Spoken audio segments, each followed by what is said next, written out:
माननीय सदस्यगण, सभी का नमस्कार।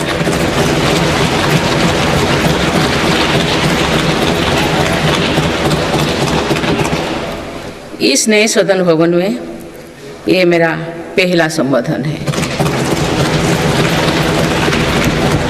आज की अमृतकाल की शुरुआत में ये भव्य भवन बना है।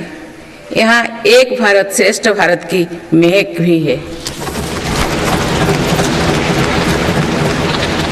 भारत की सभ्यता और संस्कृति की चेतना भी है। इसमें हमारी लोकतांत्रिक और संसदीय परंपराओं के सम्मान का प्रण भी है।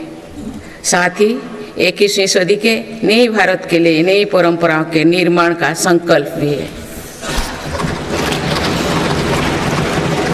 मुझे पूरा विश्वास है कि इस नए भवन में नीतियों पर सार्थक संवाद होगा। ऐसी नीतियां जो आज़ादी के अमृतकाल में विकसित भारत का निर्माण करेगी।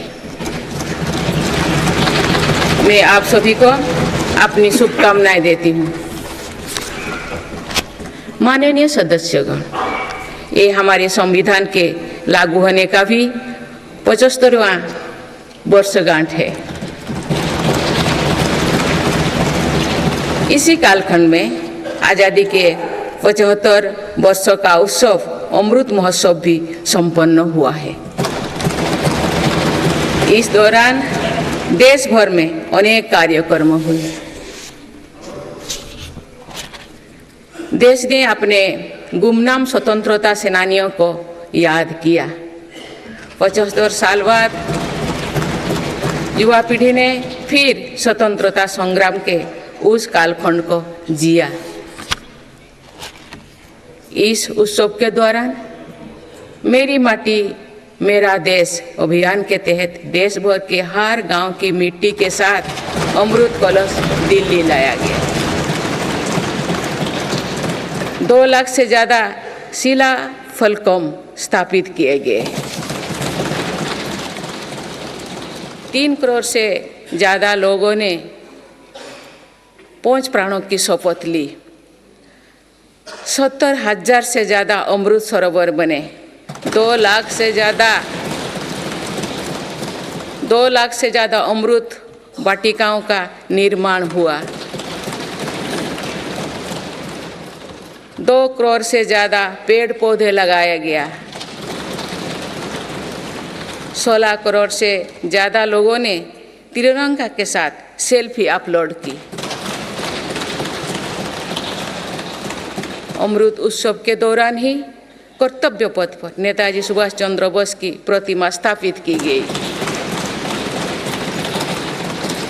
राजधानी दिल्ली में देश के अब तक के सभी प्रधानमंत्रियों की समर्पित म्यूजियम खोला गया। शांति निकेतन और होयबला मंदिर वर्ल्ड हेरिटेज लिस्ट में शामिल हुई। साहिबजादों की याद में वीरवाल दिवस घोषित हुआ। भगवान बिरसा मुंडा के जन्म दिवस को जनजातीय गौरव दिवस घोषित किया गया। विभाजन की विभीषिका को याद करते हुए 14 अगस्त को विभाजन विभीषिका स्मृति दिवस घोषित किया गया। माननीय सदस्यगण, बीता वर्ष भारत के लिए ऐतिहासिक उपलब्धियों से भरा रहा है। इस दौरान देशवासियों का गौरव बढ़ाने वाले अनेक पल आए। दुनिया में गंभीर संकटों के बीच भारत सबसे तेजी से विकसित होती बड़ी अर्थव्यवस्था बना। लगातार 2 क्वार्टर से भारत की विकास दर 7.5% से ऊपर रही है। भारत चंद्रमा के दक्षिण ध्रुव पर झंडा फहराने वाला पहला देश बना। भारत ने सफलता के साथ आदित्य मिशन लॉन्च किया। धरती से 15 लाख किलोमीटर दूर अपनी सैटेलाइट पहुंचाई। ऐतिहासिक G20 सम्मेलन के सफलता ने पूरे विश्व में भारत की भूमिका को सशक्त किया। भारत ने एशियाई खेलों में पहली बार 100 से अधिक मेडल जीते। पारा एशियाई खेलों में भी 100 से अधिक मेडल जीते। भारत को अपना सबसे बड़ा समुद्री पुल अटल सेतु मिला। भारत को अपनी पहली नमो भारत ट्रेन तथा पहली अमृत भारत ट्रेन मिली। भारत दुनिया से सबसे तेजी से 5G रोल आउट करने वाला देश बना। भारतीय एयरलाइंस कंपनी ने दुनिया की सबसे बड़ी एयरक्राफ्ट डील की।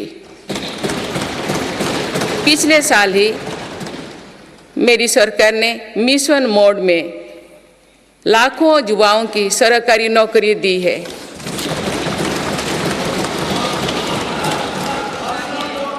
माननीय सदस्यगण, बीते 12 महीने में मेरी सरकार अनेक महत्वपूर्ण विधेयक लेकर भी आए। ये विधेयक आप सभी संसद सदस्यों के सहयोग से आज कानून बन चुके हैं। ये ऐसे कानून हैं जो विकसित भारत के संकल्पों की सिद्धि का मजबूत आधार है। तीन दशक बाद नारी शक्ति बंधन अधिनियम पारित करने के लिए मैं आपकी सराहना करती हूँ।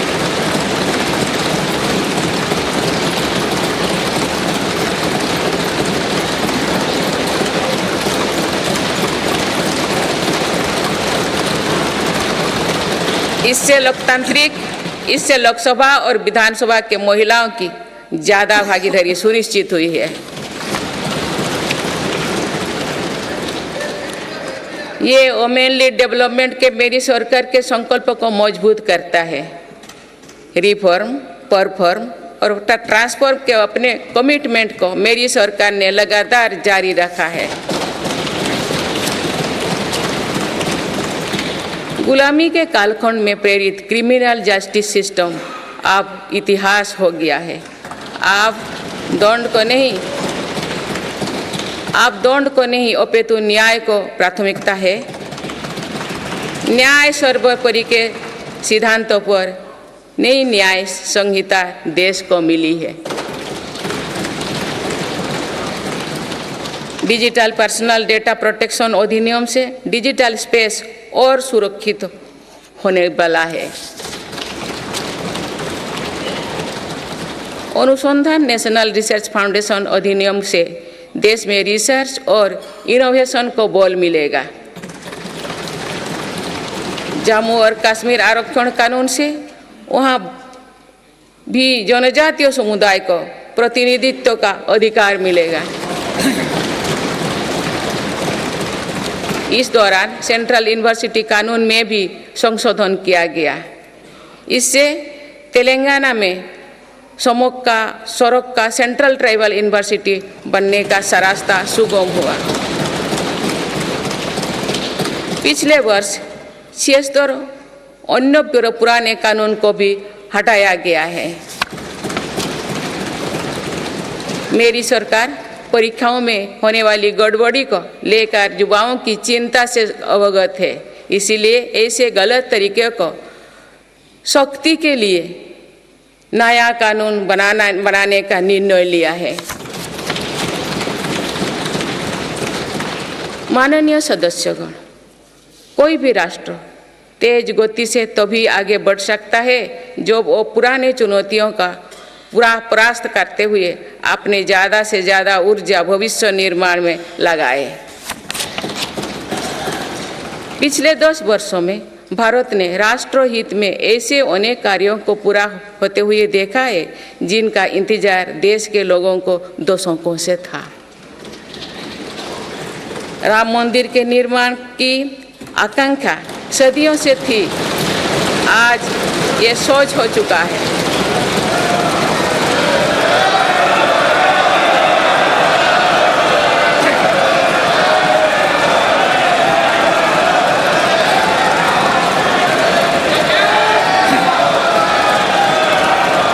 जम्मू कश्मीर जम्मू कश्मीर से आर्टिकल 370 हटाने को लेकर शंकाएं थी, आज वो इतिहास हो चुकी है। इसी संसद ने 3 तलाक के विरुद्ध कड़ा कानून बनाया है। इसी संसद ने हमारे पड़ोसी देशों से आए पीड़ित अल्पसंख्यकों को नागरिक देने वाला कानून बनाया। मेरी सरकार ने वन रैंक वन पेंशन की भी लागू किया, जिसका इंतजार 4 दशकों से था। OROP लागू होने के बाद अब तक पूर्व सैनिकों को लगभग 1 लाख करोड़ रुपए मिल चुकी है। भारतीय सेना में पहली बार चीफ ऑफ डिफेंस स्टाफ की नियुक्ति भी हुई है। माननीय सदस्यगण, उत्कलमणि पंडित गोपबंधु दास की अमर पंक्तियां असीम राष्ट्र प्रेम की भावना का सदा संचार करती है। उन्होंने कहा था, मिशु मोर देह ए देश माटी रे, देशवासी चली जातु पिठी रे, देशर स्वराज्य पथे जेते गाड़, उरु तोही गड़ी मोर मांस हाड़। अर्थात मेरा शरीर इस देह की माटी के साथ मिल जाए, देशवासी मेरी पीठ पर से चलते चल जाए, देश के स्वराज पथ में जितनी भी खाइयाँ हैं वे मेरी हाड़ मांग से फट जाए।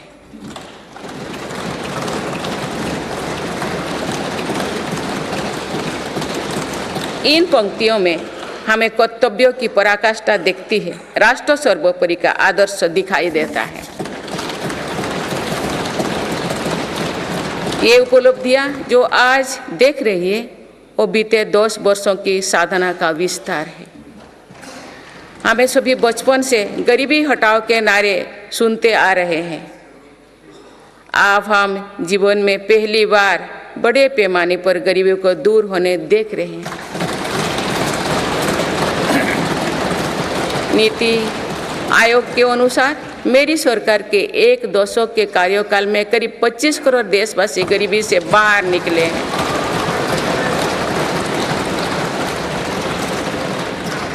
यह है प्रत्येक गरीब में नया विश्वास जगाने वाली बात है। जो 25 करोड़ लोगों की गरीबी दूर हो सकती है तो उसकी भी गरीबी दूर हो सकती है। आज अर्थव्यवस्था के विभिन्न आयामों को देखें तो ये विश्वास बढ़ता है कि भारत सही दिशा में तथा सही निर्णय लेते हुए आगे बढ़ रही है। बीते 10 वर्षों में हमने भारत को फ्रेजाइल 5 से निकलकर टॉप 5 इकोनॉमीज में शामिल होते देखा है।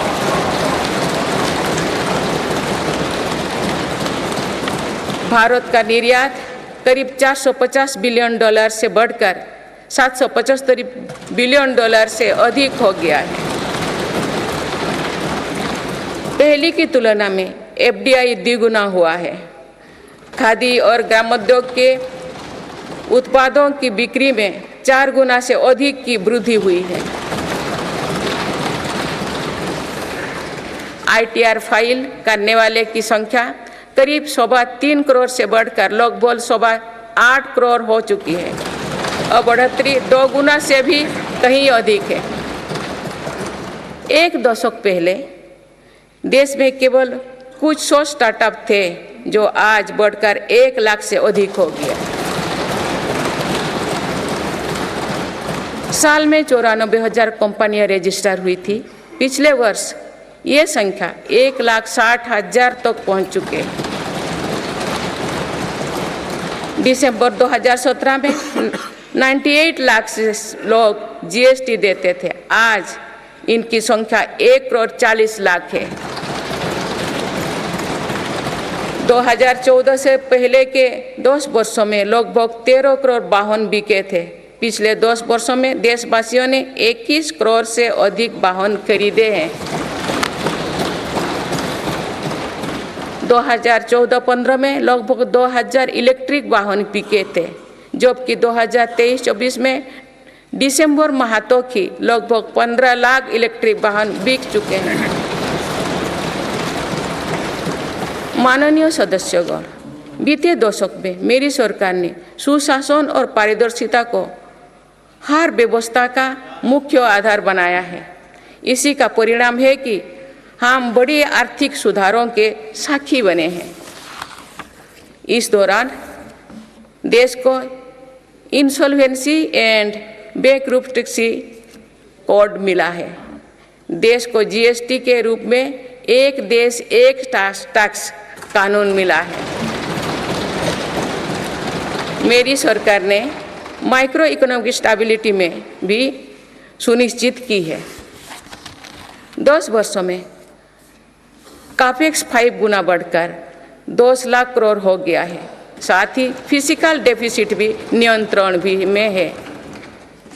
आज हमारे फॉरेक्स रिजर्व्स 600 अरब डॉलर से ज़्यादा है।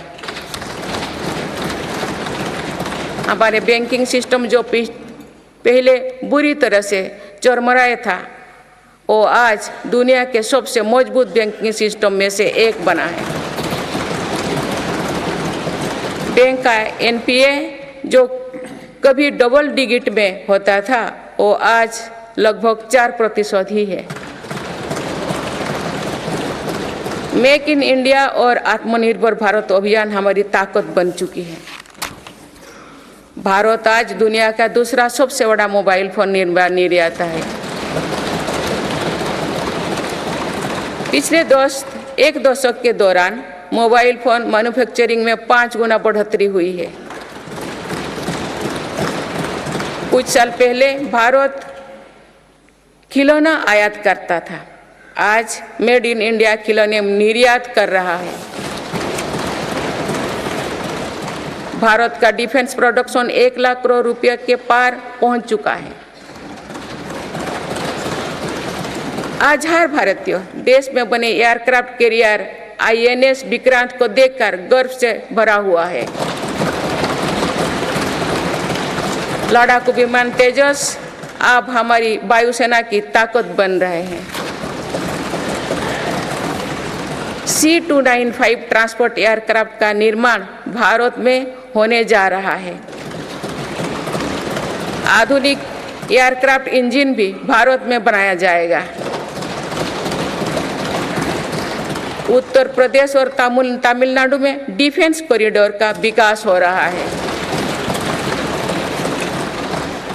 मेरी सरकार ने डिफेंस सेक्टर में निजी क्षेत्रों की भागीदारी सुनिश्चित की है। स्पेस सेक्टर को भी हमारी सरकार ने युवा स्टार्टअप्स के लिए खोल दिया है। माननीय सदस्यगण, मेरी सरकार वेल्थ क्रिएटर का सम्मान करती है तथा भारत के प्राइवेट सेक्टर के सामर्थ्य पर विश्वास करती है। भारत में बिजनेस करना आसान हो, इसके लिए उपयुक्त माहौल रहे, इस पर भी मेरी सरकार लगातार काम कर रही है। ईज ऑफ डूइंग बिजनेस में लगातार सुधार हो रहा है। बीते कुछ वर्षों में 40,000 से ज़्यादा कंप्लायंस को हटाया जा या सरल किया गया है। कंपनीज एक्ट तथा लिमिटेड लायबिलिटी पार्टनरशिप एक्ट में 63 प्रावधानों को अपराध की सूची में बाहर किया गया है। जौन विश्वास अधिनियम द्वारा 183 प्रावधानों को अपराध की श्रेणी से बाहर किया गया है। अदालत के बाहर विवादों को सौहार्दपूर्ण समाधान हेतु मध्यस्थता पर कानून बनाया गया है। वन और पर्यावरण विभाग से क्लियरेंस मिलने में जहां 600 दिन लगते थे, वहां आज 75 दिन से भी कम समय लगता है। फेसलेस असेसमेंट योजना से टैक्स व्यवस्था में और पारदर्शिता आई है। माननीय सदस्यगण, हमारे एमएसएमई सेक्टर को भी रिफॉर्म्स का बहुत अधिक लाभ हो रहा है। आप अवगत है कि हमारे एमएसएमईज में आज करोड़ों देशवासी काम कर रहे हैं। एमएसएमईज और लघु उद्यमियों को सशक्त करने के लिए मेरी सरकार पूरी प्रतिबद्धता से काम कर रही है। एमएसएमई की परिभाषा का विस्तार किया गया है। नई परिभाषा में निवेश और टर्नओवर को समाहित किया गया है। आज उद्यम और उद्यम असिस्ट पोर्टल पर लगभग 3.5 करोड़ एमएसएमई रजिस्टर्ड है। बीते वर्षों में एमएसएमई के लिए क्रेडिट गारंटी स्कीम के तहत करीब 5 लाख करोड़ की गारंटी स्वीकृति किए गए। ये 2014 से पहले के दशक से 6 गुना अधिक है। माननीय सदस्यगण, मेरी सरकार का एक और बड़ा रिफॉर्म डिजिटल इंडिया का निर्माण है। डिजिटल इंडिया ने भारत में जीवन और बिजनेस दोनों को बहुत आसान बना दिया है। आज पूरी दुनिया मानती है कि ये भारत की बहुत बड़ी उपलब्धि है। विकसित देशों में भी भारत ऐसा डिजिटल सिस्टम नहीं है। गांव में भी सामान्य खरीद बिक्री डिजिटल तरीके से होगी, ये कुछ लोगों की कल्पना से भी परे था। आज दुनिया के कुल रियल टाइम डिजिटल लेन देन का 46% भारत में होता है।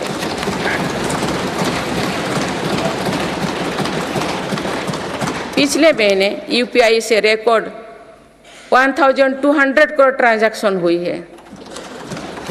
इसके तहत 18 लाख करोड़ रुपया का रिकॉर्ड लेन देन हुआ है।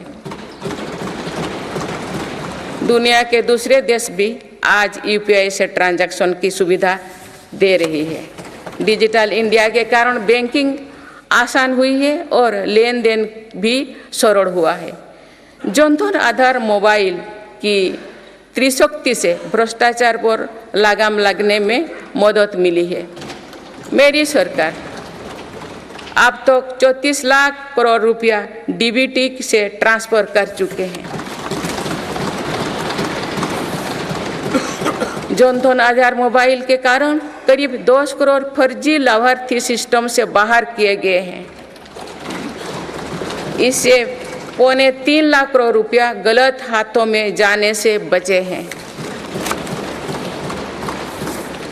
डिजी लॉकर की सुविधा भी जीवन को आसान बना रही है। इसमें अभी तक यूजर्स के 6 बिलियन से ज़्यादा डॉक्यूमेंट्स जारी हुई है। आयुष्मान भारत हेल्थ अकाउंट के तहत लगभग 53 करोड़ लोगों की डिजिटल हेल्थ आईडी बन चुकी है।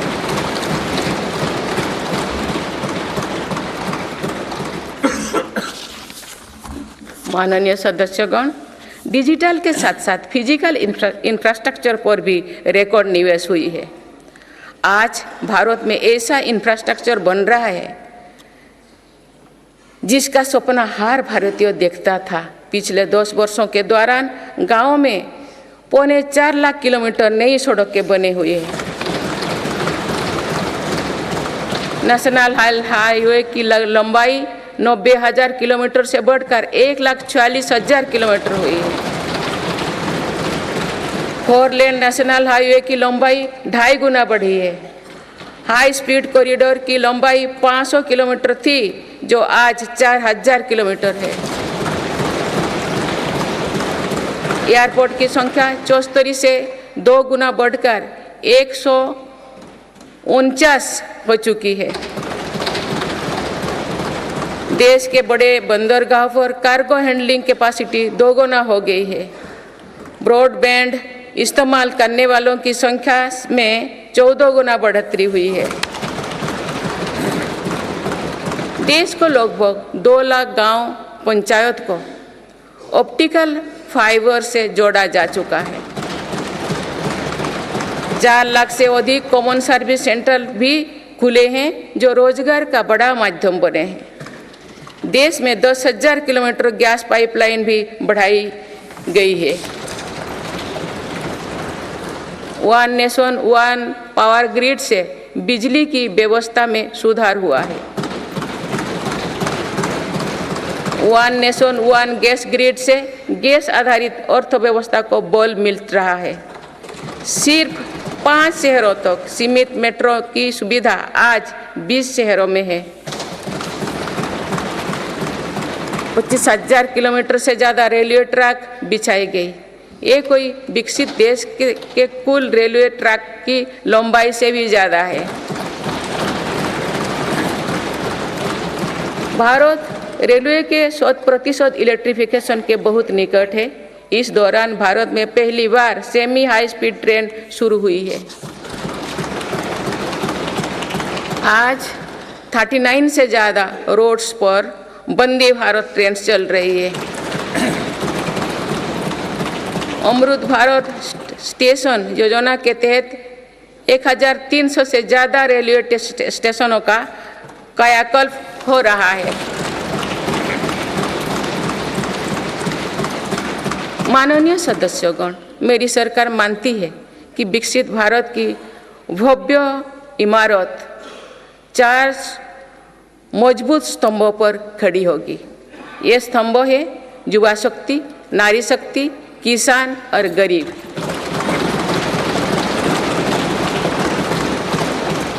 देश के हर हिस्से, हर समाज में इन सभी की स्थिति और सपने एक जैसे ही है। इसीलिए इन 4 स्तंभों को सशक्त करने के लिए मेरी सरकार निरंतर काम कर रही है। मेरी सरकार ने टैक्स का बहुत बड़ा हिस्सा इन स्तंभों को मजबूत बनाने पर खर्च किया है। 4 करोड़ 10 लाख गरीब परिवार को अपना पक्का घर मिला। इस पर लगभग 6 लाख करोड़ रुपया खर्च किए गए। लगभग 11 करोड़ ग्रामीण परिवारों तक पहली बार पाइप से पानी पहुंचा है। इस पर 4 लाख करोड़ रुपया खर्च किया जा रहे हैं। हाल ही में 10 करोड़ उज्ज्वला के गैस कनेक्शन पूरी हुई है। आज इन लाभार्थी बहनों को बहुत सस्ती गैस भी दी जा रही है। इस पर भी सरकार द्वारा 2.5 लाख करोड़ रुपया खर्च किए गए हैं। कोरोना काल से ही 80 करोड़ देशवासियों को मुफ्त राशन दिया जा रहा है।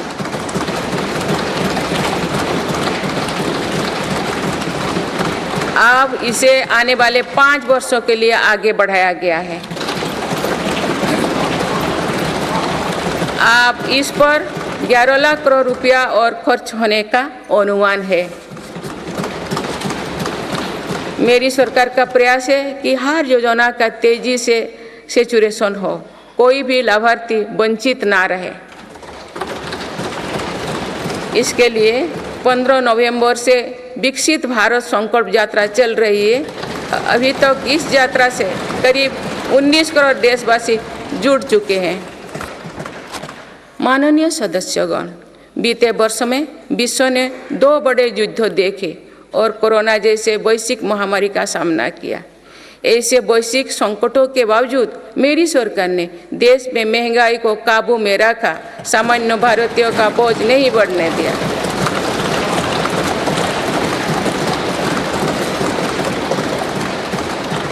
दो 2014 से पहले के 10 वर्षों में औसत महंगाई दर 8% से अधिक थी। पिछले दशकों में औसत महंगाई दर 5% रही। मेरी सरकार का प्रयास रहा है कि सामान्य देशवासी की जेब में अधिक से अधिक बचत कैसे हो। पहले भारत में 2 लाख रुपये की आय पर टैक्स लग जाता था। आज भारत में 7 लाख रुपये तक की आय पर भी टैक्स नहीं लगता। टैक्स छूट और रिफॉर्म्स के कारण भारत के टैक्स पेयर्स को 2 साल में करीब 2.5 लाख करोड़ रुपया की बचत हुई है। आयुष्मान योजना के अलावा भी केंद्र सरकार विभिन्न हॉस्पिटल्स में मुफ्त इलाज की सुविधा देती है। इससे देश के नागरिकों के 3.5 लाख करोड़ रुपया खर्च होने से बचे हैं। जन औषधि केंद्रों की वजह से मरीजों के करीब 28,000 करोड़ रुपया खर्च होने से बचे हैं। कोरोनरी स्टेंट्स घुटने के इम्प्लांट्स तथा कैंसर की दवाओं की कीमत भी कम की गई है। इससे मरीजों की हर वर्ष लगभग 27,000 करोड़ रुपया की बचत हो रही है। मेरी सरकार किडनी के मरीजों के लिए मुफ्त डायलिसिस का अभियान भी चला रही है। इसका लाभ प्रतिवर्ष 21 लाख से ज़्यादा मरीज उठा रहे हैं। इसके प्रतिवर्ष इन 1 लाख रुपया खर्च होने से बचे हैं। गरीबों को सस्ता राशन मिलता रहे, इसके लिए मेरी सरकार ने पिछले दशक में करीब 20 लाख करोड़ रुपया खर्च किए हैं। भारतीय रेल में यात्रा के लिए रेलवे प्रत्येक टिकट पर करीब 50% डिस्काउंट देते हैं। इससे गरीब और मध्यम वर्ग के यात्रियों को हर वर्ष 60,000 करोड़ रुपया की बचत होती है। गरीब और मध्यम वर्ग को कम कीमत पर हवाई टिकट मिल रहे हैं। उड़ान योजना के अंतर्गत गरीब और मध्यम वर्गों को हवाई टिकटों पर 3,000 करोड़ रुपया से ज़्यादा की बचत हुई है। LED बल्ब की योजना के कारण बिजली के बिलों में 20,000 करोड़ रुपया में अधिक बचत हुई है। जीवन ज्योति बीमा योजना और सुरक्षा बीमा योजना के तहत गरीबों को 16,000 करोड़ रुपया से ज़्यादा की क्लेम राशि मिली है।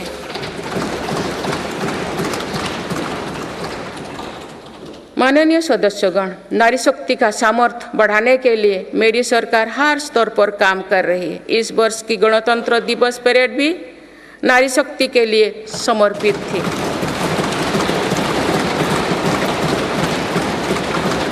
इस परेड में दुनिया ने हमारी बेटियों के सामर्थ्य की झलक देखी। मेरी सरकार ने जल, स्थल, नभ और अंतरिक्ष हर तरफ बेटियों की भूमिका का विस्तार किया है। हम सब जानते हैं कि महिलाओं के लिए आर्थिक स्वतंत्रता के क्या मायने हैं। मेरी सरकार ने महिलाओं की आर्थिक भागीदारी बढ़ाने के लिए निरंतर प्रयास किए हैं। आज लगभग 10 करोड़ महिलाएं स्वयं सहायता समूह से जुड़ चुके हैं। इन समूहों को 8 लाख करोड़ रुपया बैंक लोन और 40,000 करोड़ रुपया की आर्थिक सहायता दी गई है। मेरी सरकार 2 करोड़ महिलाओं को लाखपति दीदी बनाने का अभियान चला रही है।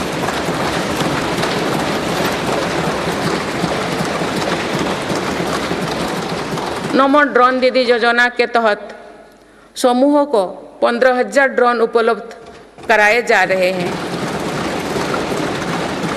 मातृत्व अवकाश 12 सप्ताह से बढ़ाकर 26 सप्ताह करने से देश की लाखों महिलाओं को बहुत मदद मिली है।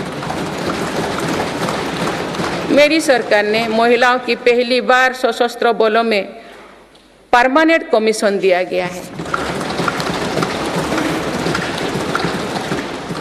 पहली बार सैनिक स्कूलों और राष्ट्रीय रक्षा अकादमी में महिला कैडेट्स के प्रवेश दिया गया है।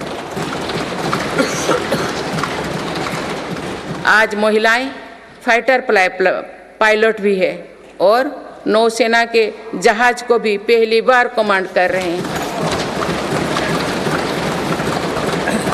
मुद्रा योजना के तहत जो 40 करोड़ से ज़्यादा लोन दिए गए हैं, उनमें करीब 31 करोड़ से ज़्यादा लोन महिलाओं को मिली है। इस योजना से लाभ लेकर करोड़ों महिलाओं ने स्वरोजगार शुरू किए हैं। माननीय सदस्यगण, मेरी सरकार आज खेती को अधिक लाभकारी बनाने पर बल दे रही है। हमारा ये प्रयास है कि खेती में लागत कम हो और लाभ अधिक हो। मेरी सरकार ने पहली बार 10 करोड़ से अधिक छोटे किसानों को भी देश की कृषि नीति और योजना में प्रमुखता दी है। PM किसान सम्मान निधि के तहत अब तक 2,80,000 करोड़ रुपया किसानों को मिल चुके हैं।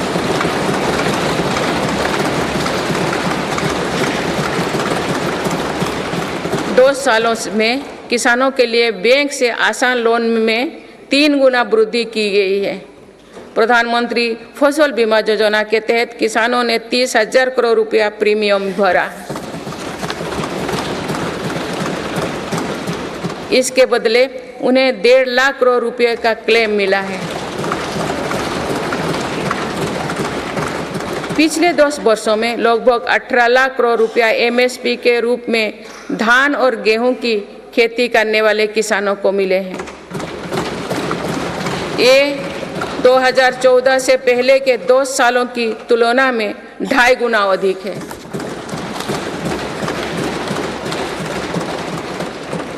पहले तिलहन और दलहन फसलों की सरकारी खरीदी नहीं की बराबर थी।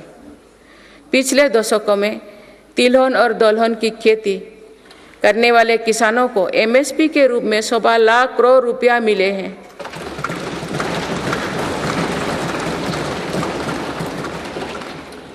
ये मेरी ही सरकार है जिसने पहली बार देश में कृषि निर्यात नीति बनाई है।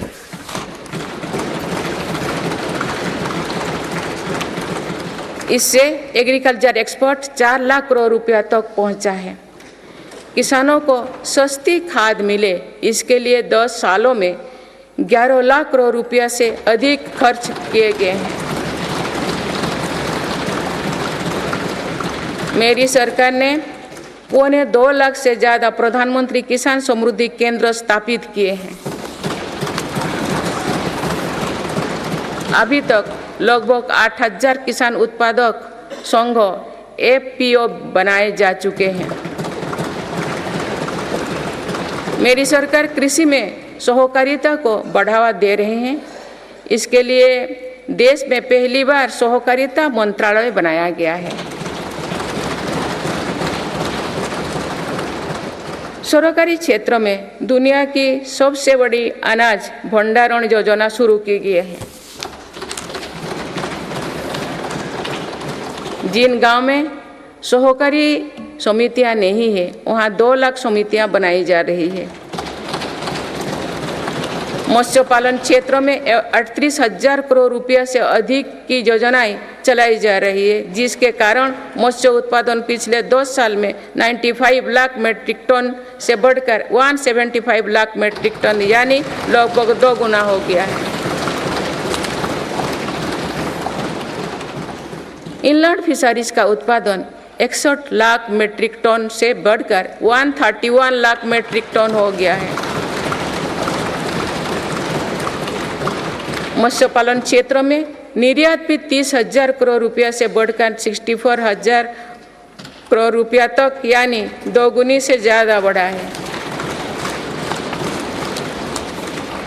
देश में पहली बार पशुपालकों और मछुआरों को किसान क्रेडिट कार्ड का लाभ दिया गया है। पिछले दशकों में प्रति व्यक्ति दूध उपलब्धता 40% बढ़ी है। पशुओं को खुरपका और मुंहपका बीमारियों से बचाने के लिए पहली बार मुफ्त टीकाकरण अभियान चल रहा है। अब तक 4 चरणों में 50 करोड़ से ज़्यादा टीका पशुओं की दिए जा चुके हैं।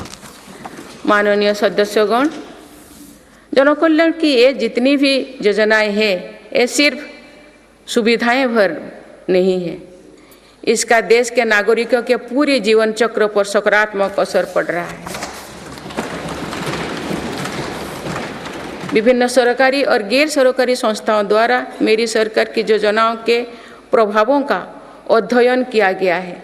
इसके परिणाम बहुत ही प्रभावकारी है और गरीबी से लड़ रहे दुनिया के हर देश को प्रेरित कर रहने वाले हैं।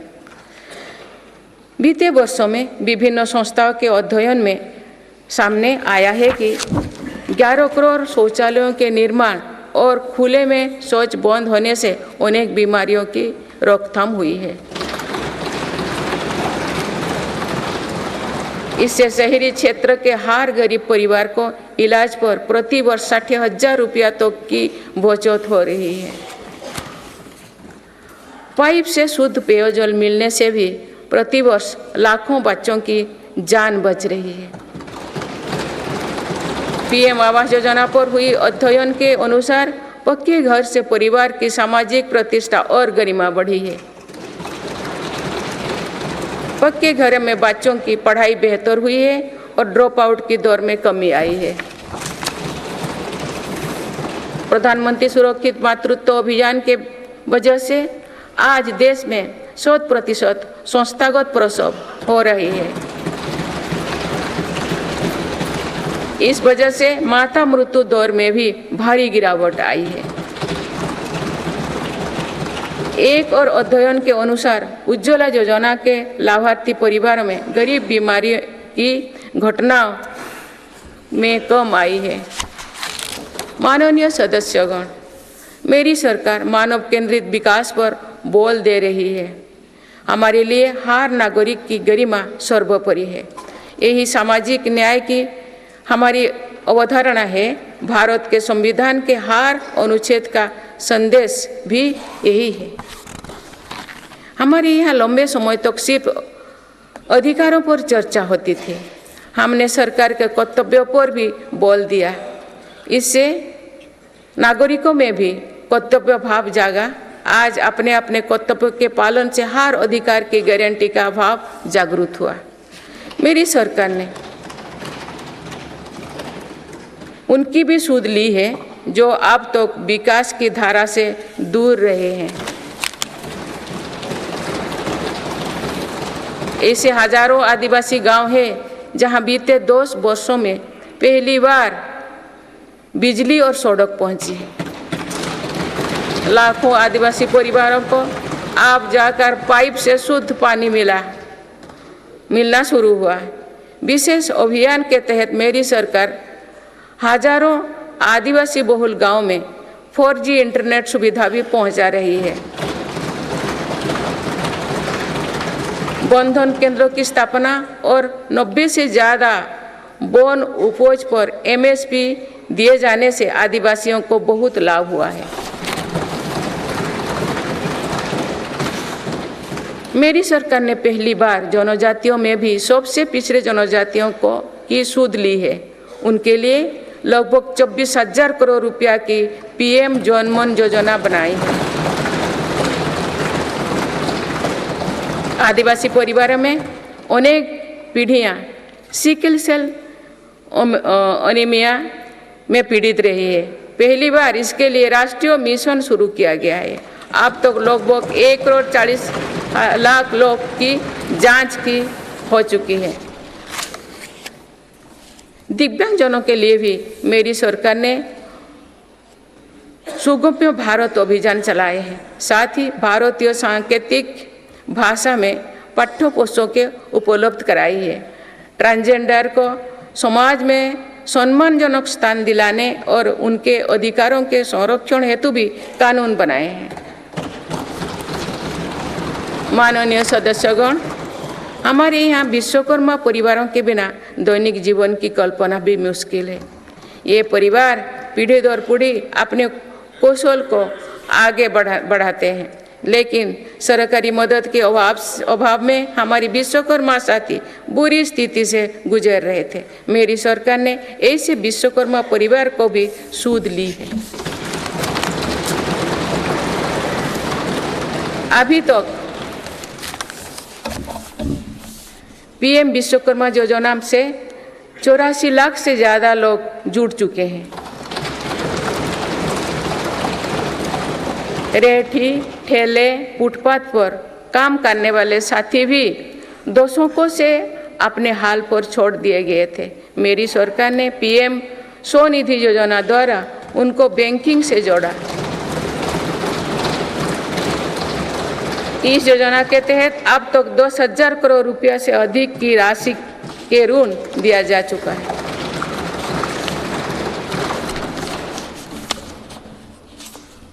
सरकार ने इन पर भरोसा करते हुए बिना कोलेटरल के ऋण दिया है।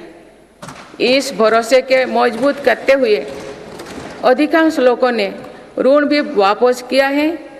अगली किस्त का भी लाभ उठाया है।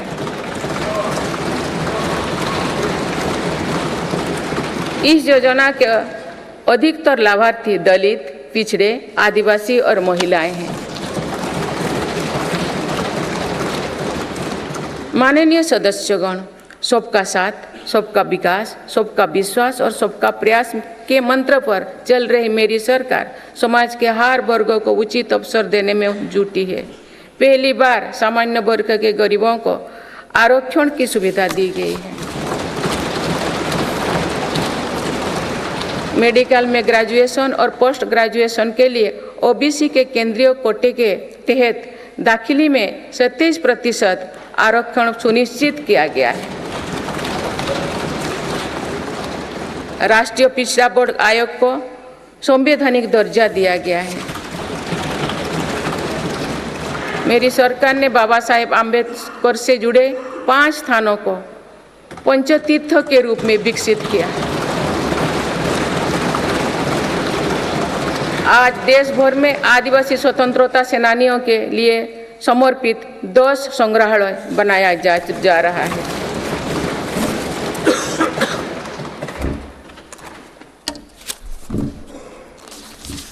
माननीय सदस्यगण, मेरी सरकार ने ऐसे क्षेत्रों की भी पहली बार विकास से जोड़ा है जो दशकों तक उपेक्षित रहे। हमारी सीमाओं से सटे गांव को देश का अंतिम गांव माना जाता था। मेरी सरकार ने उन्हें देश का पहला गांव बनाया।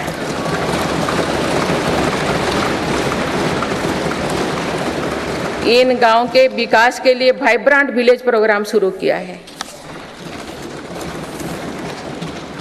अंडमान निकोबार और लक्षद्वीप जैसे हमारे दूर सुदूर के द्वीप समूह भी विकास से वंचित थे। मेरी सरकार ने इन द्वीपों में भी आधुनिक सुविधाओं का निर्माण किया। वहाँ सड़क, हवाई यातायात और तेज इंटरनेट की सुविधाएं पहुंचाई।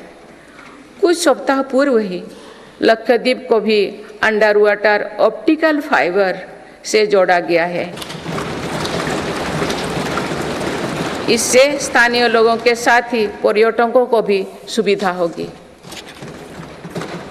मेरी सरकार द्वारा आकांक्षा जिला कार्यक्रम के तहत देश के 100 से अधिक जिलों में विकास का प्राथमिकता दी गई है। इस कार्यक्रम की सफलता को देखते हुए मेरी सरकार ने आकांक्षा ब्लॉक कार्यक्रम भी शुरू किया है। इससे देश के उन ब्लॉक्स में विकास पर विशेष जोर दिया जा रहा है जो पीछे छूट गए हैं। माननीय सदस्यगण, मेरी सरकार आज पूरी सीमा पर मॉडर्न इंफ्रास्ट्रक्चर बना रही है। एक काम बहुत पहले ही प्राथमिकता के आधार पर हो जाना चाहिए था। आतंकवाद हो या विस्तारवाद, हमारी सेनाएं आज जैसे को तैसा की नीति के साथ जवाब दे रही है।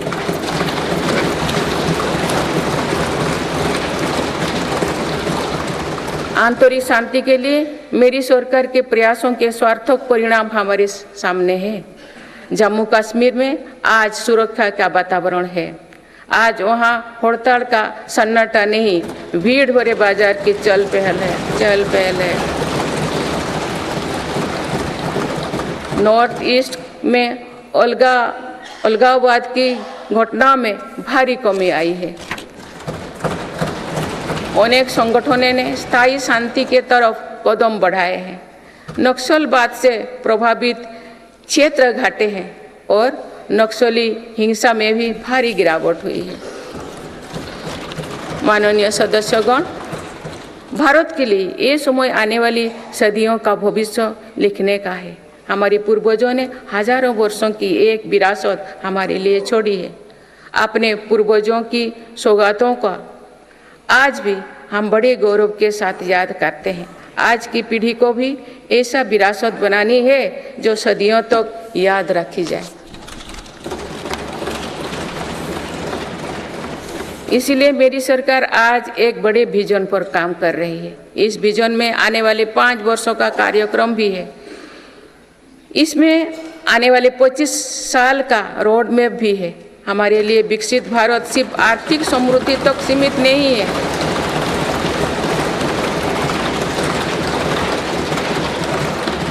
हमारे लिए विकास भारत सिर्फ आर्थिक समृद्धि तक सीमित नहीं है, हम सामाजिक, सांस्कृतिक और सामरिक ताकत को भी उतना ही महत्व देते हैं।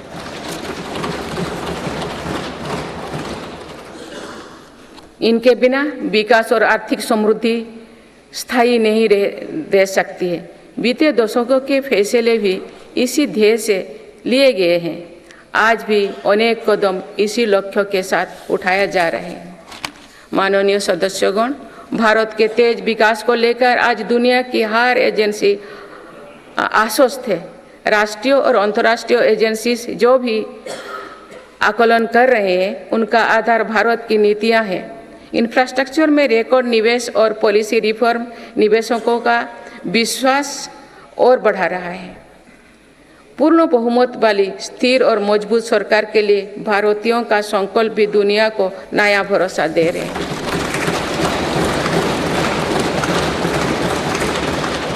आज दुनिया को विश्वास है कि भारत ही ग्लोबल सप्लाई चेन को सशक्त कर सकता है। इसीलिए भारत भी आज इसके लिए बड़े कदम उठा रहे हैं। देश में एमएसएमई का एक मजबूत नेटवर्क बनाया जा रहा है। मेरी सरकार ने 14 सेक्टर्स के लिए PLI योजनाएं शुरू किए हैं। इसके तहत अभी तक लगभग 9 लाख करोड़ रुपये का उत्पादन हो चुका है। इससे देश में रोजगार और स्वरोजगार के लाखों नए अवसर बने। PLI से इलेक्ट्रॉनिक्स, फार्मा, फूड प्रोसेसिंग और मेडिकल डिवाइस के सेक्टर में भी लाभ हो रहा है।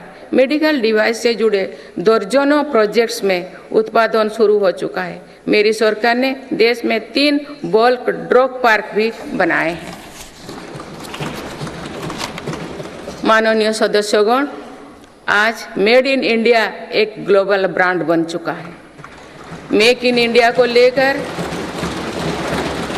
आज दुनिया आकर्षित हो रही है। आत्मनिर्भर भारत के लक्ष्य को दुनिया समझ रही है। आज दुनिया भर की कंपनियां भारत में नए सेक्टर्स को लेकर उत्साहित है। सेमीकंडक्टर सेक्टर में हो रहा निवेश इसका उदाहरण है। सेमीकंडक्टर सेक्टर से इलेक्ट्रॉनिक्स और ऑटोमोबाइल सेक्टर को भी बहुत लाभ होगा। मेरी सरकार आज ग्रीन मोबिलिटी को बहुत प्रोत्साहित दे रही है। बीते कुछ सालों में ही देश में लाखों इलेक्ट्रिक वाहनों का निर्माण हुआ है। अब तो हम भारत में ही बड़े हवाई जहाज की मैन्युफैक्चरिंग के लिए भी कदम बढ़ा चुके हैं। आने वाले समय में मैन्युफैक्चरिंग सेक्टर्स में करोड़ों नए रोजगारों का सृजन होगा। माननीय सदस्यगण, विश्व में आज ऐसे उत्पादों को विशेष मांग है जो पर्यावरण के अनुकूल है। इसलिए मेरी सरकार जीरो इफेक्ट जीरो डिफेक्ट पर बल दे रही है। आज ग्रीन एनर्जी पर हमारा बहुत फोकस है। 2 वर्षों में नॉन फॉसिल फ्यूल पर आधारित ऊर्जा क्षमता 81 गीगावाट से बढ़कर 188 गीगावाट हो चुके हैं।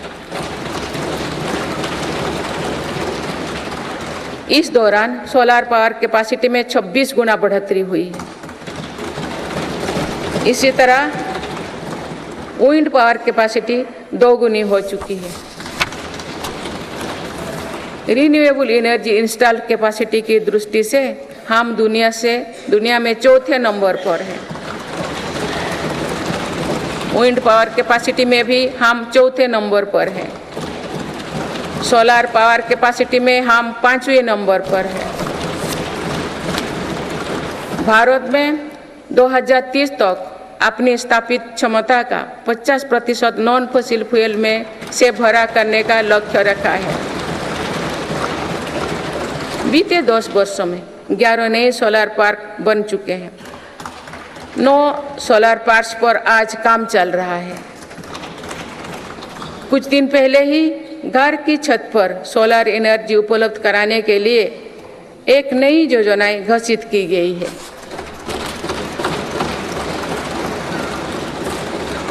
इसके तहत 1 करोड़ परिवारों को मदद दी जाएगी। इससे बिजली का बिल भी कम होगा और अतिरिक्त बिजली की खरीद विद्युत बाजारों में की जाएगी। परमाणु ऊर्जा के क्षेत्र में भी बहुत तेजी से काम किया जा रहा है। मेरी सरकार ने 10 नए परमाणु ऊर्जा संयंत्रों को स्वीकृति दी है।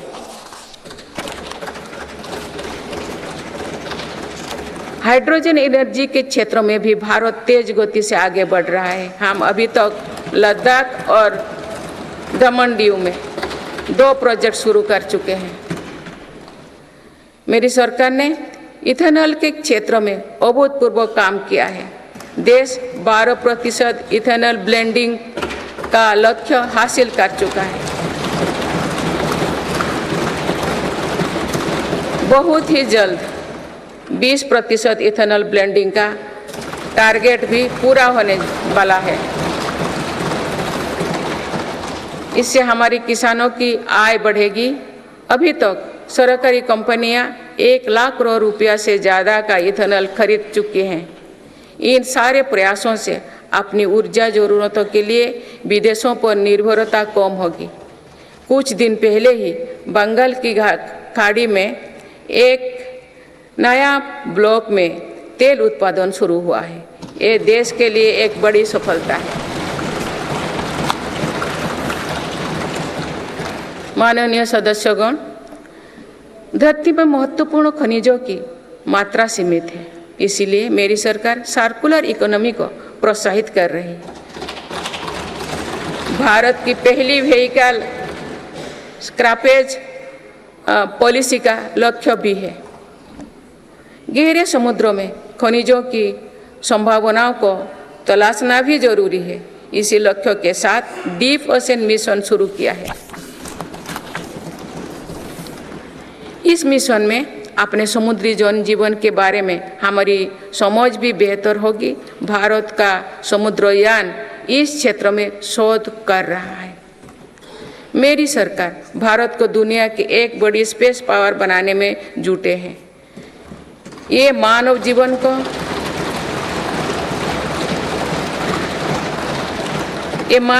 को बेहतर बनाने का एक माध्यम है। साथ ही ये स्पेस इकोनॉमी में भारत की हिस्सेदारी बढ़ाने का भी प्रयास है। भारत के स्पेस प्रोग्राम के विस्तार के लिए महत्वपूर्ण फैसला लिए गए हैं। इसके कारण अनेक नए स्पेस स्टार्टअप्स बने हैं। अब वो दिन दूर नहीं है जो भारत का गगनयान स्पेस में जाएगा।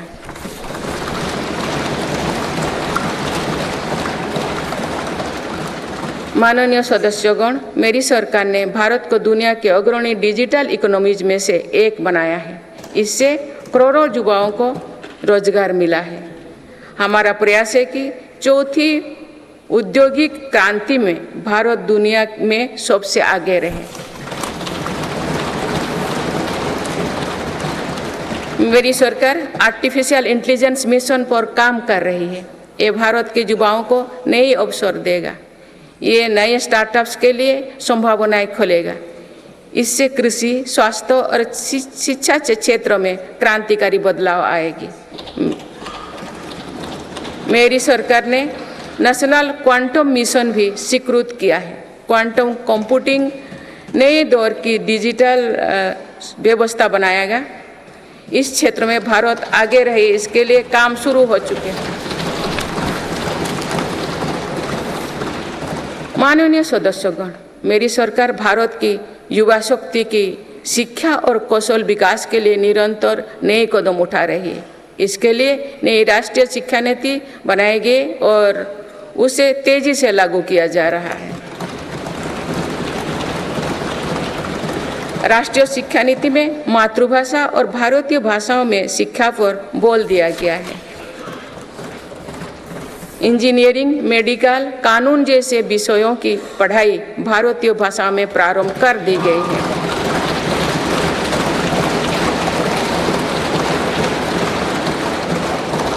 स्कूली शिक्षा में गुणवत्ता लाने के लिए मेरी सरकार 14,000 से अधिक पीएम श्री विद्यालयों पर काम कर रही है। इनमें से 6,000 से अधिक विद्यालय शुरू हो चुके हैं। मेरी सरकार के प्रयासों से देश में ड्रॉप आउट रेट कम हुआ है। उच्च शिक्षा में छात्राओं के दाखिले ज़्यादा हो रही है। अनुसूचित जाति के विद्यार्थियों के नामांकन में लगभग 44% वृद्धि हुई है। नामांकन में अनुसूचित जनजाति के विद्यार्थियों की 65% और ओबीसी के विद्यार्थियों को 44% अधिक वृद्धि हुई है। इनोवेशन को बढ़ावा देने के लिए अटल इनोवेशन मिशन के अंतर्गत 2000 अटल टिंकरिंग लैब स्थापित किए गए हैं। इसमें 1 करोड़ से अधिक विद्यार्थी जुड़े हैं। साल 2014 तक देश में 7 एम्स और 390 से भी कम मेडिकल कॉलेज थे। वही पिछले दशक में 16 एम्स और 315 मेडिकल कॉलेज स्थापित किए गए।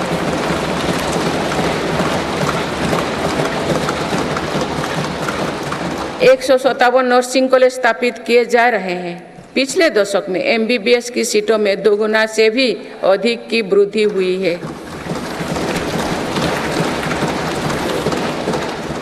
माननीय सदस्यगण, पर्यटन क्षेत्र युवाओं के लिए रोजगार देने वाला एक बड़ा सेक्टर है।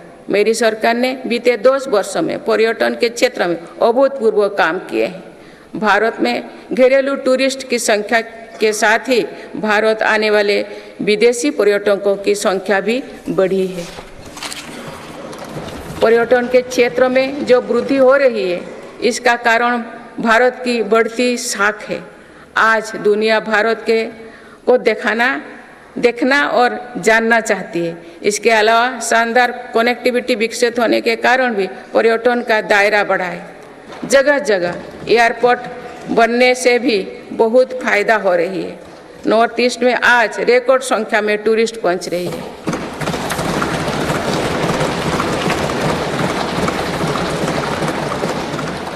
अंडमान निकोबार और लक्षद्वीप को लेकर उत्साह चरम पर है।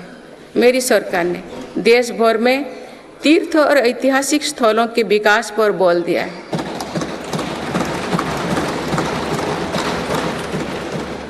इससे अब भारत में तीर्थ यात्रा आसान हुई है। वही दुनिया भी भारत में हेरिटेज टूरिज्म को लेकर आकर्षित हो रही है। बीते 1 वर्ष में 8.5 करोड़ लोग काशी गए हैं।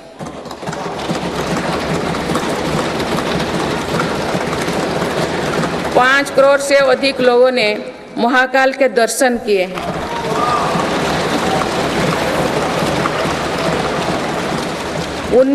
उन्नीस लाख से अधिक लोगों ने केदार धाम की यात्रा की है। अयोध्या धाम में ही प्राण प्रतिष्ठा के बाद 5 दिनों में ही 13 लाख श्रद्धालु दर्शन कर चुके हैं।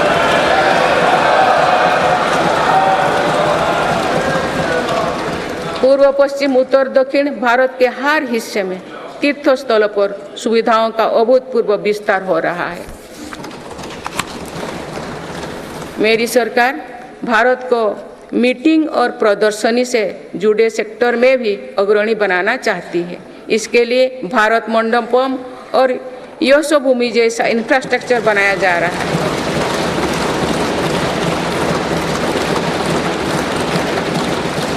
आने वाले समय में टूरिज्म रोजगार का एक बहुत बड़ा माध्यम बनेगा। माननीय सदस्यगण, देश की युवा शक्ति को कौशल और रोजगार से जोड़ने के लिए हम स्पोर्ट्स इकोनॉमी को मजबूत कर रहे हैं। मेरी सरकार ने खेलों और खिलाड़ियों को अभूतपूर्व मदद दी है। आज भारत एक बहुत बड़ी खेल शक्ति बनने की ओर अग्रसर हो रहे हैं।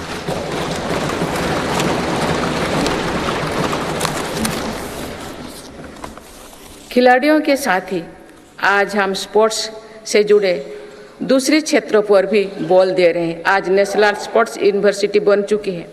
देश में हमने दर्जनों सेंटर ऑफ एक्सीलेंस बनाए हैं। इससे स्पोर्ट्स को एक प्रोफेशन के रूप में चुनने का अवसर युवाओं को मिलेगा।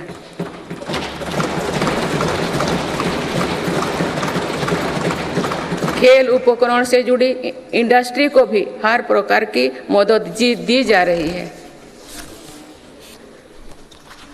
बीते 10 वर्षों में भारत ने अनेक खेलों से जुड़े इंटरनेशनल स्पोर्ट्स इवेंट्स का शानदार आयोजन किया। देश के युवाओं में कर्तव्यबोध और सेवा भाव का विस्तार करने के लिए मेरा युवा भारत संगठन बनाया गया है। अभी तक इस संगठन से लगभग 1 करोड़ युवा जुड़ चुके हैं। माननीय सदस्यगण, संक्रमण काल में एक मजबूत सरकार होने का क्या मतलब होता है, ये हमने देखा है। बीते 3 वर्षों से पूरी दुनिया में उथल पुथल मची हुई है। दुनिया के अलग अलग हिस्सों में दरार पड़ गए हैं। इस कठिन दौर में मेरी सरकार ने भारत को विश्व मित्रों के रूप में स्थापित किया है।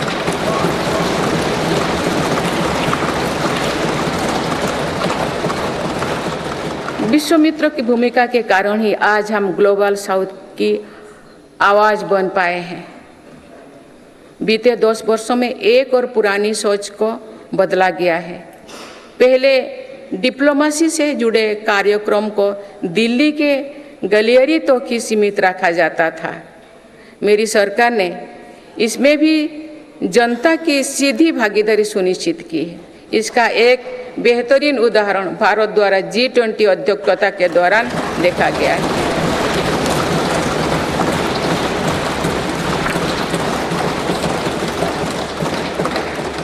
भारत ने G20 को जिस प्रकार जनता से जोड़ा, वैसा पहले कभी नहीं था। देश भर में हुए कार्यक्रम के जरिए भारत के वास्तविक सामर्थ्य से दुनिया का परिचय हुआ। जम्मू कश्मीर और नॉर्थ ईस्ट में पहली बार इतने बड़े अंतर्राष्ट्रीय कार्यक्रम हुए।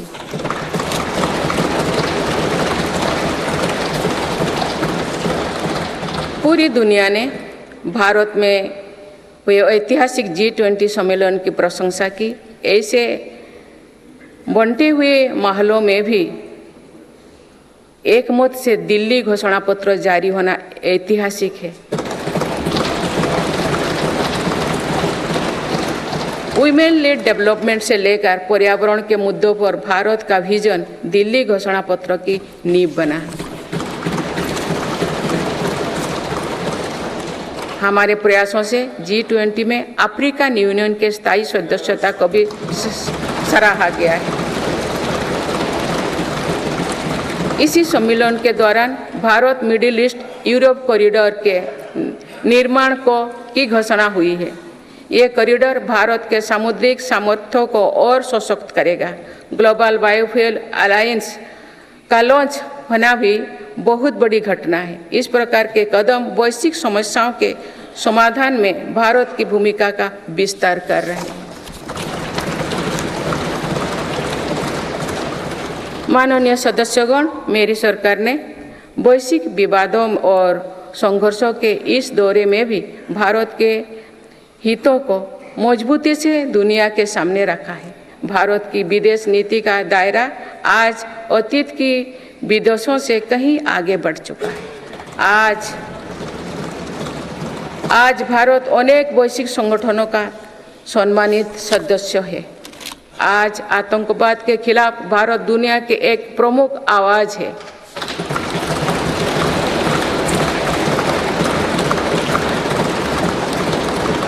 भारत आज संकट में फंसी मानवता की मदद के लिए मजबूती से पहल करता है। दुनिया में कहीं भी संकट आने पर भारत वहां तेजी से पहुंचने का प्रयास करता है। मेरी सरकार ने दुनिया भर के काम कर रहे भारतीयों में नया भरोसा जगाया है। ऑपरेशनल गंगा, ऑपरेशनल कावेरी और वंदे भारत जैसे अभियान चलाकर जहां जहां संकट आया वहां से हर भारतीयों को हम तेजी से सुरक्षित वापस लेकर आए।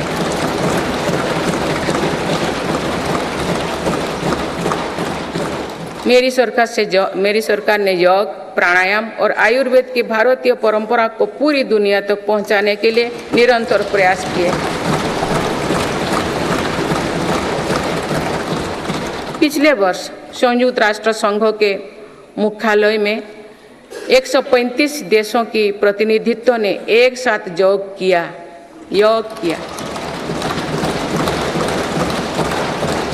ये अपने आप में एक नया रिकॉर्ड है। मेरी सरकार ने आयुष पद्धतियों के विकास के लिए एक नया मंत्रालय बनाया है। विश्व स्वास्थ्य संगठन का पहला global centre for traditional medicine भी भारत में बन रहा है। माननीय सदस्यगण, सभ्यताओं के कालखंड में ऐसे पड़ाव आते हैं जो सदियों का भविष्य तय करते हैं। भारत के इतिहास में भी ऐसे अनेक पड़ाव आए। इस वर्ष 22 जनवरी को भी देश ऐसे ही एक पड़ाव का साक्षी बना है।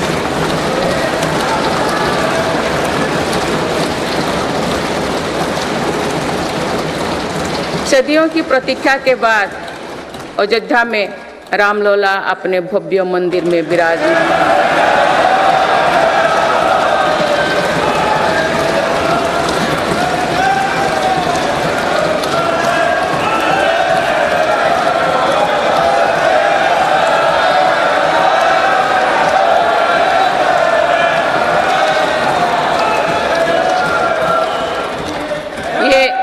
ये करोड़ों देशवासियों की इच्छा और आस्था का प्रश्न था, जिसका उत्तर देश ने पूरे सद्भाव के साथ खोजा है।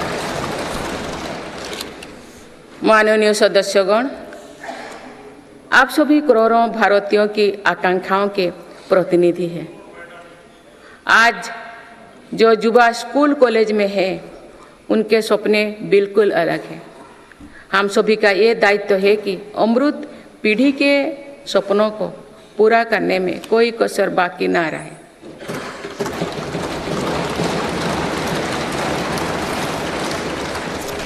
विकसित भारत हमारी अमृत पीढ़ी के सपनों को साकार करेगा। इसलिए हम सभी को एक साथ मिलकर संकल्पों की सिद्धि के लिए जुड़ना होगा।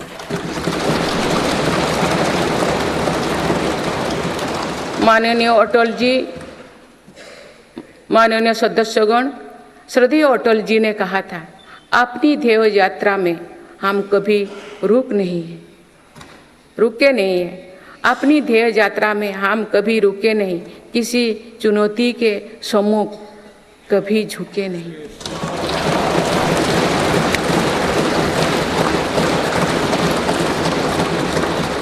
मेरी सरकार 140 करोड़ देशवासियों के सपनों को पूरा करने की गारंटी के साथ आगे बढ़ रही है। मुझे पूरा विश्वास है कि ये नया संसद भवन भारत की ध्येय यात्रा को निरंतर ऊर्जा देता रहेगा, नई और स्वस्थ परंपरा बनाएगा। वर्ष 2047 को देखने के लिए अपने साथी तो अब इस सदन में नहीं होंगे, लेकिन हमारी विरासत ऐसे होनी चाहिए कि तब की पीढ़ी हमें याद रखे।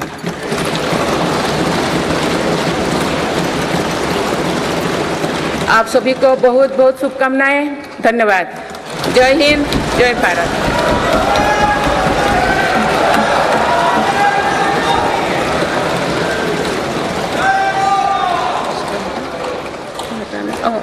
आपको पढ़ना है।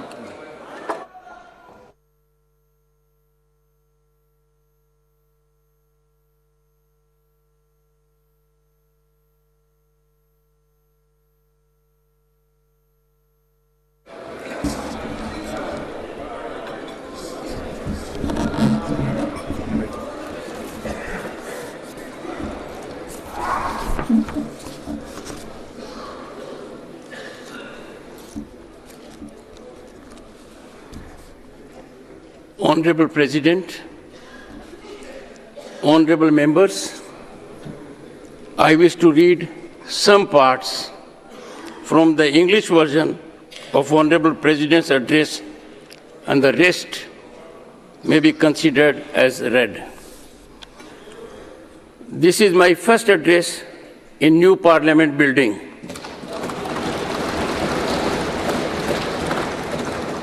This magnificent building has been constructed at the beginning of Azadi Ka Amrit Kal.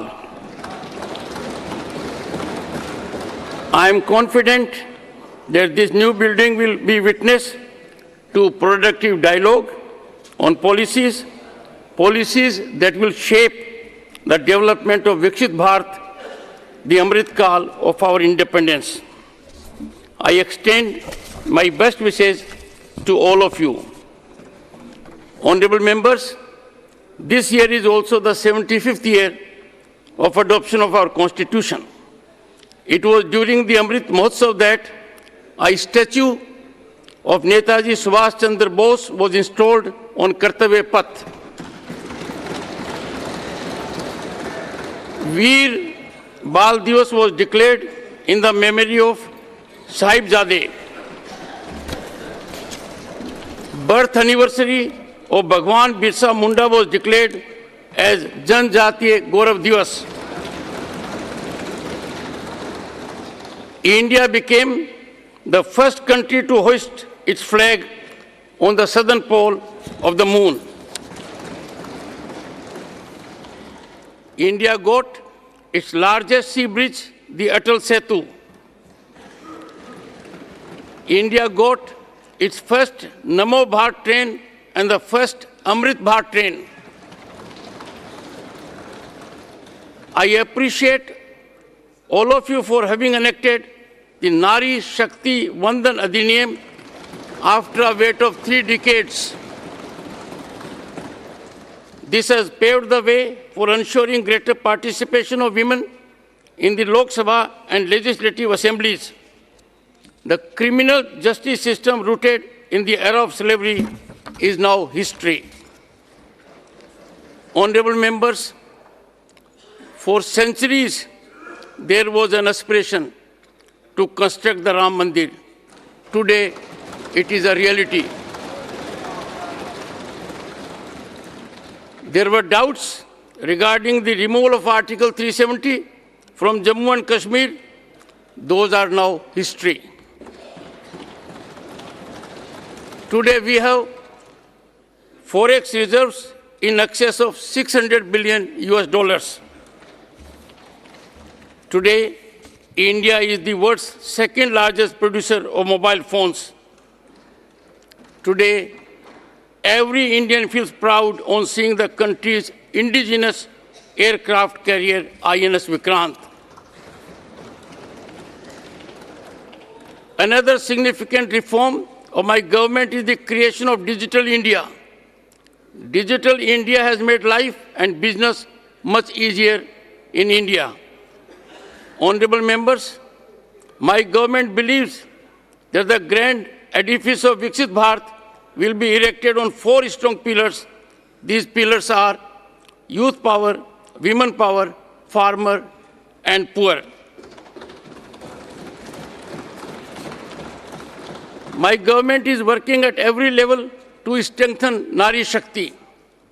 This year's Republic Parade was also dedicated to women empowerment.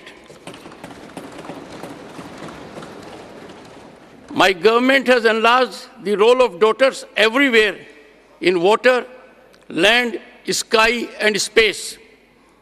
My government is laying stress on making farming more profitable. Our aim is to reduce the cost of farming while increasing profits. Under the PM Kisan Samman Nidhi scheme, farmers have received over 2,80,000 crore rupees so far.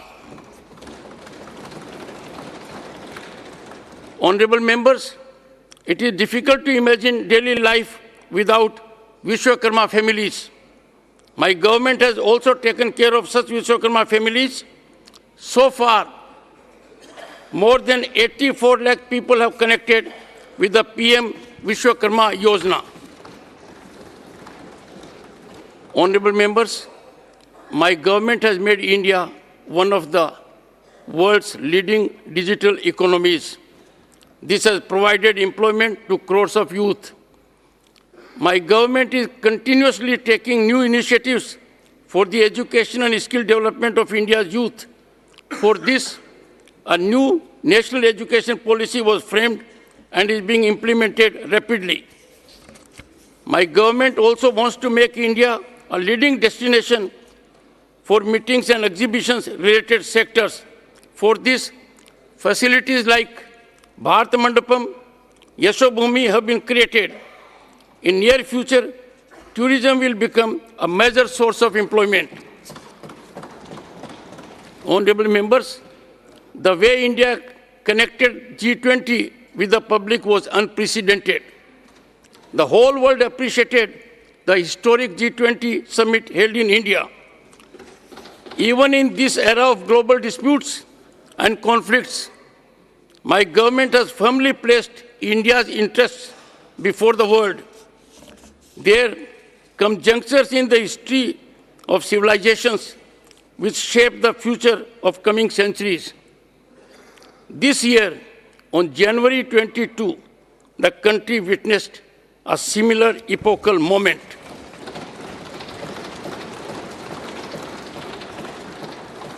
After waiting for centuries, Ram Lalla has now been enshrined in his grand temple in Ayodhya.